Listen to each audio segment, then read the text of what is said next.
fingers, but it's such a small flexion point compared to how tall you are and how heavy you are. And I mean, you can't feel that subtle movement. So we had them on NFL players, we had them on college players. The flex is imperceptible. You can't feel it.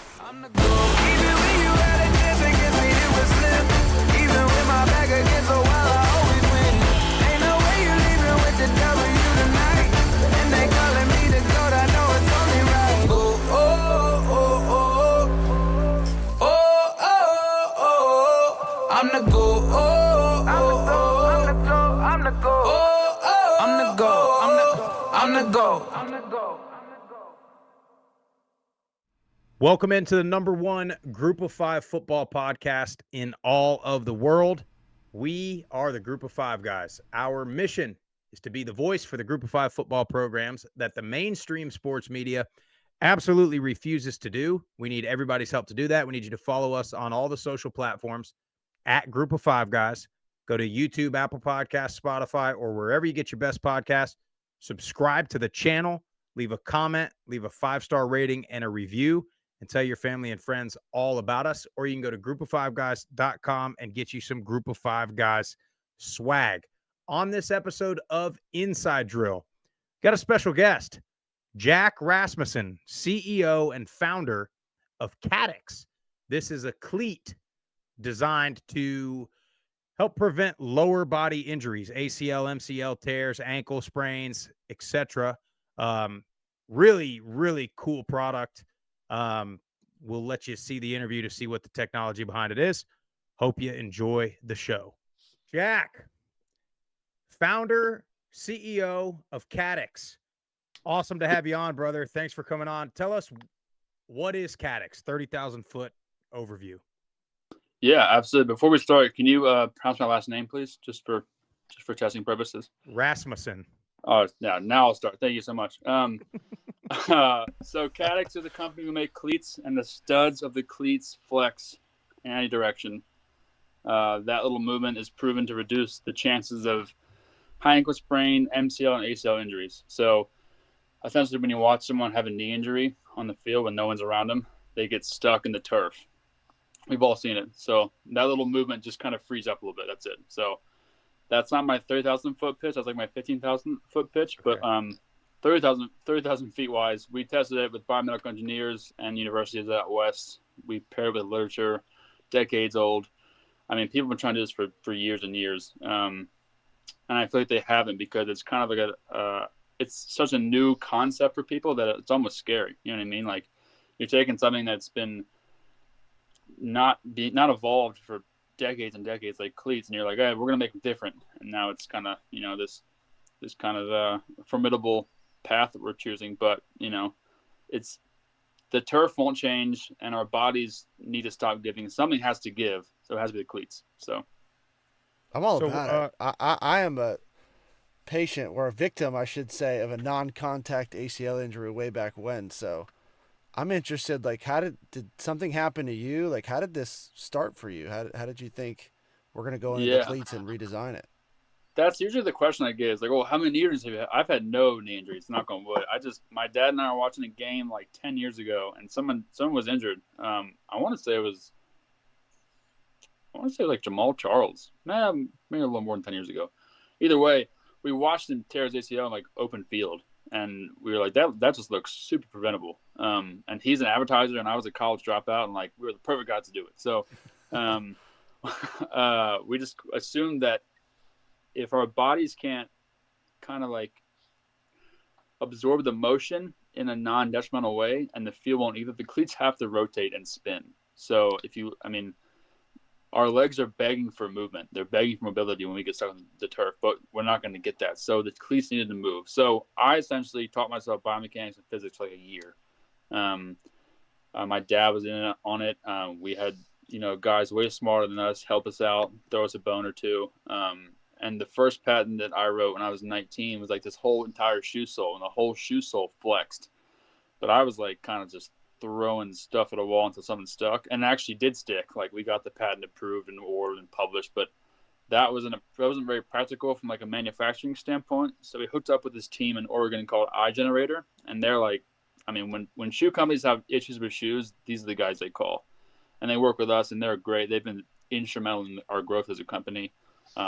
So hard work, a lot of luck, a lot of connections, stuff like that. But I never had a knee injury. I just kind of you see things, and it is, it bothers you. It bothers you, and it affects you in a little way. Like, oh, that doesn't need to happen. So we should do something about it. So yeah, I mean, here we are, 10 years later. So do you think? I mean, I know for you it was 10 years ago, but it almost seems like today there's more and more of these especially the non-contact knee injuries.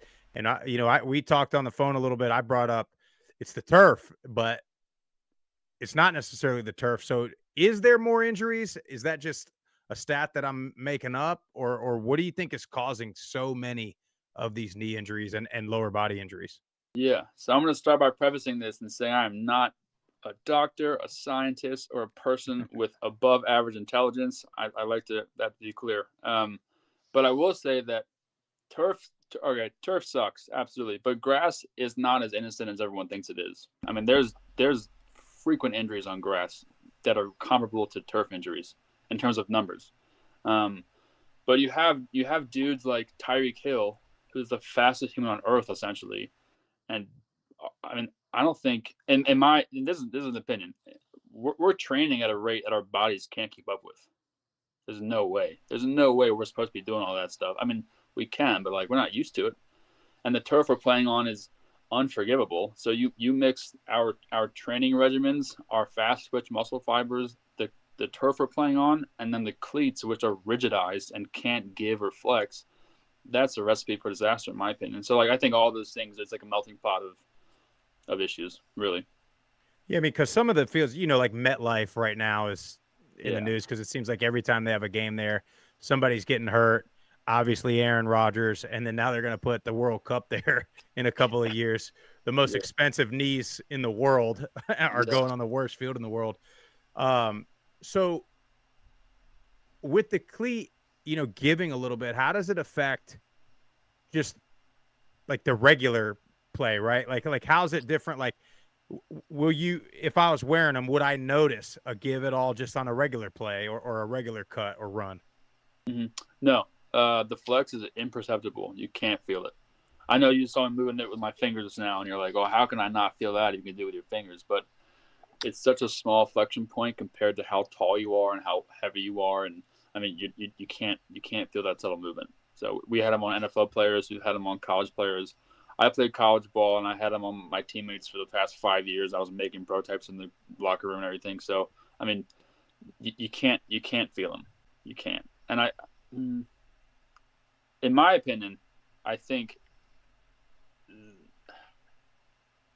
I haven't told anybody this yet. So if the cleat, I know, right?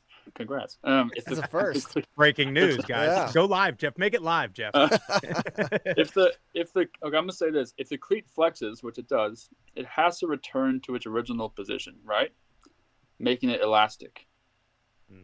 So if you take a rubber band, you pull it back, and you let it go, it goes faster than a stagnant rubber band would go, right? So it could help.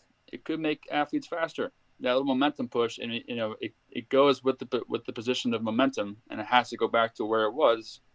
I'm just saying, it's like a curved track, and you come off that curve, you got a little bit extra. You know what I mean? So you're saying that's a nice 4.65 40 is now going to be a 4.4. Dude, it could be a 4.2. Could be a 4.2. I don't know. Give me them now. I need them. Well, let's talk on this now. So you've partnered up with Quentin Cooley at Liberty and Ishmael Mahdi at Texas State. So how'd you link up with those guys? And then when are they wearing them? And do you have anybody else wearing them, maybe a pro day or a combine coming up? Yeah, so I found those guys. My friend Grant and I, Grant's the guy you see on social media. Grant and I made this list. It was comprised of like hundreds of football players, Power 5, G5, FCS. And we started reaching out to these guys. And before we had a viral video a month ago, we only had like 1,000 followers. So we had no responses, none. So I started, going to the G5 ones because we didn't hear anything back from Power 5. And I was like, what, Power 5 might be too much right now for us. I think G5 is totally fine. We can probably get some guys. I went on the All-American list and just to see if any G5 players made it. I saw Ishmael Mahdi. I'm like, who the hell is this dude with 2,000 all-purpose yards? Like he's I think he's the only G5 dude on the All-American list, honestly. So I mean, I was like, man, he looks like a good dude. He's a stud. He's running all over Baylor. Like, I mean, that's tough. So I reached out to him, and he responded. We were shocked, so we jumped on it, and he's with Real Goat Sports. This guy named Devin runs that. He's a good guy. We had a bunch of phone calls. We liked him. So yeah, we got him, and then I was looking at all conference lists. I saw Quentin Cooley, top 10 in rushing yards for the season of any conference or level. It's like, man, who's Quentin? I looked at Quentin, hit him up. He responded. We jumped on it again. Same thing. Quentin's a great guy. Yeah, I mean, we couldn't be happy. I mean, those were kind of like our flagship athletes. Like, we're going to sign a bunch of more dudes, but, I mean, we really like Ishmael and Quentin. So, I mean, the whole underdog, not Power 5 thing is really appealing to us. So, they're great guys. But as in terms of, like, pro day and combine, sorry I'm talking so much. No, you're good. It just depends who is a certain size. Because right now, all the cleats that we have right now, all 10 pairs that are floating around getting tested at different colleges, they're all size 13. Quentin and Ishmael are not. So it just depends what we want to do with that. But Ishmael has 2 more seasons. Quentin has 1 more season. So there's time. But we'll just see. So we talked to a couple of training facilities in Texas and California about getting them on some pro day guys to see how it reacts. And we just talked to a school out west, actually, that wants to run sports performance testing on it. So we're going to have those numbers pretty soon. So right now, just from a shoe perspective, are they all the same? Do you have high top, low top? Or is that coming? Have an offensive lineman cleat, have a receiver cleat, etc. Yeah, that's all coming. So this one right now is the low. This is all we got right now, but we're making mids. They're on the way, and we're not making a lineman cleat the first year. We got to figure that out. So sorry, big fellas, but we'll get you right. Don't worry. Yeah, we're looking to get kind of like the skill position ones, because if it flex, it's accounting for your weight, but O-line, you have another person on you. So we're trying to make a post that accounts for 2 people's weight, maybe even people's. So it's just tricky, but not impossible. This might be further down the road, but are you looking at expanding to other sports like maybe baseball or rugby, or are you primarily focused on the cleats for football and soccer? Good question. The first year, we're just looking at women's soccer and men's football. But down the road, with the exception of baseball, rugby cleats, lacrosse cleats, I mean, field hockey cleats, like there's minimal difference in the way they're constructed and configured in terms of stud orientation and fit. I mean, companies make lacrosse cleats and they're exactly the same as football cleats. So this cleat can be used in sports besides baseball because they require metal spikes, some of them. So, but yeah, we're definitely looking to expand. I mean, the first patent I wrote was for a basketball shoe. Like it's a sole, so it wasn't in the cleat. It was volleyball, basketball, and we just fell in the cleat market. It was kind of easier to implement that functionality in the studs, if that makes sense.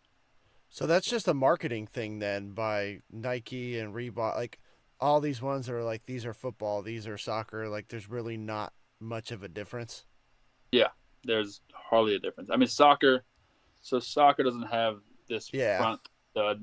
I mean, that's pretty much it. I mean, it's just interesting. Yeah, I saw a company release their lacrosse line like a month ago, and I was like, oh, that's football cleat. Cool. Great. Yeah. I mean, they're playing on the same field, so I mean, it's not like yeah. What? And like, sorry, go ahead. No, you go. I was gonna say lacrosse isn't the big enough market yet in the whole country to have lacrosse cleats. Like, I'm from Maryland, lacrosse is huge here, but we signed a lacrosse player, female from Stanford, and she was like, yeah, we use soccer cleats, like, so. But yeah, sorry, what were you saying? Well, no. So on that line, so you got the couple players, and specifically Quentin Cooley and Ishmael. What's the rule on them? Liberty is a Nike school. Mm-hmm. So what do the rules say about him wearing those cleats in a game or in practice, or obviously once they graduate and go on to pro days, they can do whatever they want. But while they're on the team, what's the rules there? I don't like rules, so me either. No. Yeah, I mean, apparel contracts are very tough to get around. Not saying I'm trying to get around them. I'm just saying, there's stipulations and provisions that are laid out for athletes. You can't wear anything but this during game day or this, but like practice is kind of the bread and butter. But the guys we've signed, even more so than Ishmael and Quentin, have said like, I mean, yeah, we're down to wear them. So yeah, it just kind of depends. I mean, I would never think that a Oregon player is gonna wear these during game day, So it depends what level and how much spotlight it's getting. So what's some of the feedback from the guys that have worn them and have trained in them? Have you got any, hey, we really like them, they're super comfortable. Any specifics? Like what kind of have you heard? Yeah, we've heard a lot of different things. We've heard. So I'll start with the good, obviously, and I'll finish with the good too. So we've heard these are the most comfortable shoes out of the box. We actually took the liberty of making a shoe that isn't just functionally like proficient, but also it's comfortable. Like we made a survey before we released these and gave it to 1,000 athletes, and we made them tell us what they hated about shoes, what they didn't like, what they liked. So overall, they were like this consensus that cleats are too narrow and there's not enough padding. So we made this plate a little bit wider than traditional cleat, and we put tons of padding in it. So they love that. I've worn them. They're great. I love them. I mean, I'd sleep in these things if I could, if that was weird, if that wasn't weird, but it is. So whatever. But no one's been able to feel the flex, which is a good thing. That's what you want. You don't want an athlete going out and feeling that movement and just being kind of thrown off by it, So no one can feel the movement. We made mids with the sock that goes up to here. The sock was comfortable. I mean, like, I'm not just saying it's because I run a podcast, but like there isn't too much bad feedback. I'm gonna be honest with you guys. So yeah. Well, they look good too. I mean, just from here, they look, they're stylish. Looks like a good cleat. What? Yeah. They got that South Florida feel to them. That's why they like do. those. Yeah, they do. That's they why do. You like those. Looks like a Miami Vice kind of shoe. I'm with you. And we should give it a mustache and some short shorts and be like a full Miami copy. So what's the and going back to the players, like, and we talked about this on the phone with this NIL stuff. I think the day is probably coming when a player could have a separate shoe deal. But do you envision, or are you trying to license the technology to a Nike or an Under Armour or all of them, or are you wanting to sell Caddix individually, sell the cleat by itself? That's something I go back and forth with a lot. I think ultimately my goal and our goal at Caddix is to get people not afraid of the sport they love. And let's be honest, Nike runs this thing, man. They do. Mm-hmm. I mean, they do. So, I mean, who is little old Caddix without someone like Nike maybe licensing their technology or some form of relationship? And same thing with Under Armour, Puma, Adidas. I mean, all of them. I mean, I have no problem trying to make a successful and profitable cleat company, and everyone has cleats of Caddix if they want. But you get between apparel contracts and 60 years of experience, like Nike's always going to be Nike. So the answer to your question is I don't know. I mean, I wish I could give you an answer, but I've talked to the main companies I have, and the concept is very well received. It's about time. I mean, it should be about time. It's more about what the cleats should be doing instead of what they shouldn't be doing. So, I think that conversation is not too far away from being had again. I think after a year of getting feedback in the masses and having sales and all the boring company stuff, but like, I think it's not out of the question that one of these days we're no longer a company and we're with someone else, or they have what we have. Yeah. I can't remember if it was, the three of us at a game or something, but I feel like we were just talking about, I can't believe nobody's made a cleat that's different for different types of fields. Cause especially when you get into the playoffs or a championship game and you see these games where it's either raining or the grass is longer and they're like changing cleats, just trying to figure out the right ones. So is Caddix sort of like good on any surface, or do you envision making different ones with like longer studs, or with the flex, is it kind of covering all the field surfaces? It covers all the field surfaces. We had our cleat tested on kind of any potential field surface that could be played on in a biomechanics lab. But my ultimate vision when we started this thing was to have them kind of specific to the user. So an O lineman would have a different cleat as opposed to a wide receiver.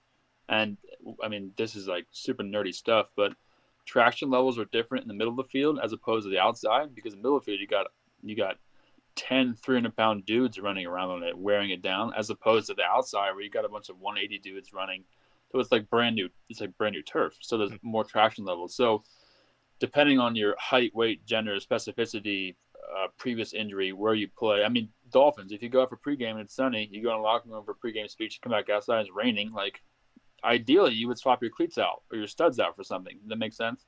Yep. So that's what I've always wanted to do. That's like, let me get through this year first, and then we'll see. So yeah, fair enough. Yeah. Well, so that's all I really got for you. So what's next? What can we do to help?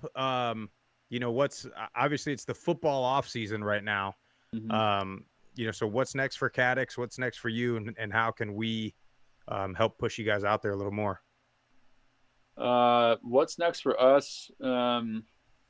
We're just waiting. I mean, honestly, we're waiting for production to hit. We're waiting for them to come to this side of the world. We're going to get cleats on more athletes in about a month and a half, get some more feedback, kind of modify before we go public. So yeah, just waiting. Going to announce some more players we got signed, some soccer players we got signed as well. And yeah, just kind of going through it, trying to get out there and get everyone aware of this. But what you guys can do is whatever you want, guys. You guys are great. No, it's I mean, social media helped. Like before we went viral, we had nothing. Like no one knew who we were, and then that video got 4 million views, and now people are like, I'm still responding to emails like a month ago. So wow. Just traction, social media, and just it's great. I mean, super lucky. We're not prepared for it at all, but super lucky. So what I think you need is send a couple Caddix cleats to old guys like us. There's a market for us has-beens that still want to get out on the field and play a little bit. I think we can put together a nice little video, Jeff, of us running around. Completely unrelated. Completely unrelated, but I wear a size 13 shoe, which is just I don't know if that's a coincidence or not. Now it is related. We'll get you a pair. All right? So now I'm going to tell you that I probably am in the 5'6" to 5'7" 40 range. So we'll time it. And if I break that time, that 4 million might be we'll do it in a Nike cleat, and then we'll put the Caddix on, and then especially if I don't pull my hamstring doing it, then you really. But if I do, we'll delete the recording. I know COVID messed everything up, but if you got extra eligibility, you might watch out and put these bad boys on. So. There's 30-year-olds playing college football right now. I finished when I was 27. Yeah, I get it. I started when I was 22, so it's different. So yeah. My favorite thing is like during that crazy time, people are like, "Well, what year are you?" It's like, "Well, in the classroom, I'm a senior, but on the field, I'm like an 8th grader." I'm like, dude, what? So yeah. Well, Jack Rasmussen. There you go. Caddix. We love it. I mean, I love it, man. Congratulations so far. And I mean, I think you guys are, I think you're going to do something special here, man. So thank you for coming on. Thank you for hanging out with us. Good luck. Yeah. Just reach out. You got my number. You got our Twitters and keep us updated. So, yeah, for sure. For sure. And whenever you guys want to hang out virtually, let me know, man. I'm always around. So love it. That's great. Yeah. Thanks for the time. Appreciate it, brother. Yeah. Appreciate it, guys. I think they got something, boys. I do too. I wish this technology would have been around about 13 years ago when I tore the old ACL out of Johnny Red Floyd Stadium. Who knows? Non-contact. I know. Could have saved the entire career, Sprouse.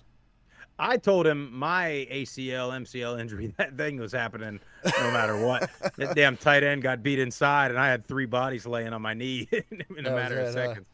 Yeah, I had no chance. But yeah, dude. I mean, I think his biggest challenge is going to be if he ever has to battle one of the big companies. That's the big challenge. And I mean, he said it. Nike's the big player, but then you got Under Armour. Honestly, I'm not a business guru, but I would go maybe talk to one of the lower. You mentioned like a Puma or something. Like if they were trying to get into the football game a little more. New Balance, yeah. I mean, New Balance made a little push in the NBA for a little bit, but they're big in the baseball world too.